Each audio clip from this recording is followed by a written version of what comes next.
Kankeli, tuo CSS-kenttien ikuinen sankari, Suomen valovoimaisin varmaan tuollainen tähti heti Angel Dustin jälkeen, on vain heittänyt hiiren naulaan ja on assemblyillä Aki Kankeli-Salminen Asus Nordicilla.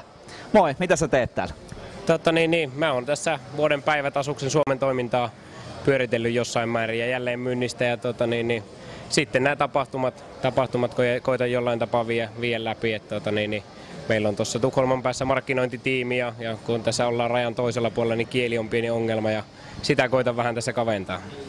Ei Ruotsi taivu vai taipuuko? Meikäläisillä ei taivu, mutta ongelma on lähinnä tässä se, että yleisesti ottaen suomalaisilta ei Ruotsi välttämättä sitten taivu. Ja kun meidän ruotsalaisilta ei taivu suomi, niin ollaan siinä tilanteessa, että tarvii olla täällä apuna.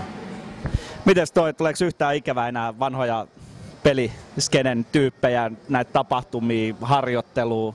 Onko yhtään ikävä? On sitä tietyllä tapaa, mutta sanotaanko, että kun pitää itsensä kiireenä, niin ei kerkeä miettiä. Ootko yhtään pelannut sen jälkeen, kun heitit hiiren naulaan? 3 peliä pelattiin, valmistauduttiin rankasti tuolla leirillä Afganistanissa poikien kanssa ja hyvin meni.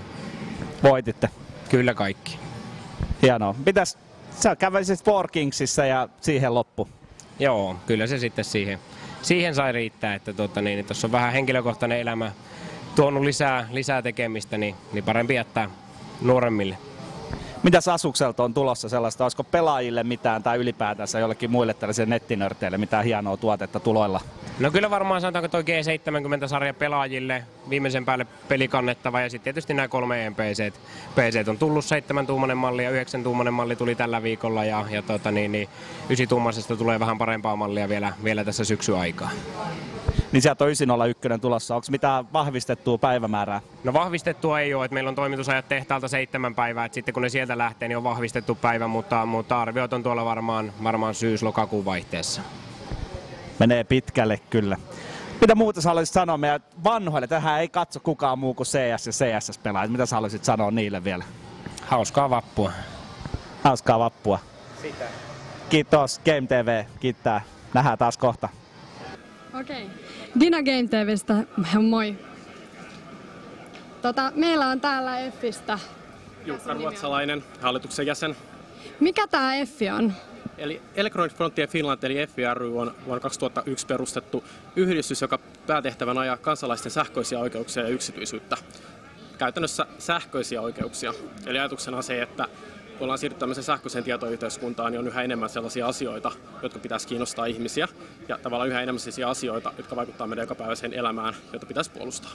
Hyvänä esimerkkinä esimerkiksi nyt on sähköinen äänestäminen. Joo.